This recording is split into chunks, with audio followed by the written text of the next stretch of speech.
What up, YouTube? We got the cabin filter. It's easy swap out, so just open up that glove compartment. On the top, you're going to see a little trap door. It has two little tabs on the end that you'll just kind of squeeze out. It's pretty easy to pop out. Those are the tabs right there. Get that out of the way. And now that that's out, you can squeeze the sides of the glove box in, lower it down, and that's going to give you space to access the housing that the cabin filter is inside of. And just like that, lower that down. We'll get a better camera angle of it in a second. And this shot right here is of that little swinging door, because at the end when I finish, you're not going to see me put it back in, but it's in there.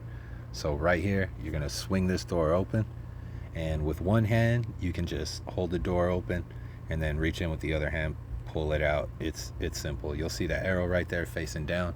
You're going to want to make sure you orientate your new one facing down, and it should have an arrow as well. So once you pop this out, and again, it's going to be a lot easier if you just hold it up with one hand and you're not holding a camera. Just yank that dirty one out. Then when you get the new one, slide it back in.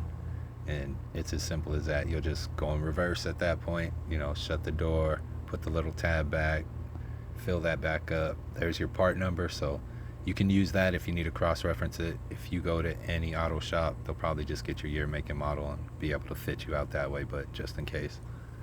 And from here, again, just reverse order. So we're going to get the new one out of the box, which I'm not showing you here. I guess I could have, but there it is. I didn't know I didn't have the arrow in the angle because I was pointing at the arrow right there, but there is an arrow facing down. You'll kind of see it right here, right there. And then again, just make sure you have all that set up. Get that slid inside. The little door is going to swing down. You know it's in place because the door is going to be able to close. If the door is not closing, just reach in, shove the cabin filter in a little bit more. Just make sure you're not crushing it. It should fit in there, as open as it is, but that's it. Dunzo. Easy.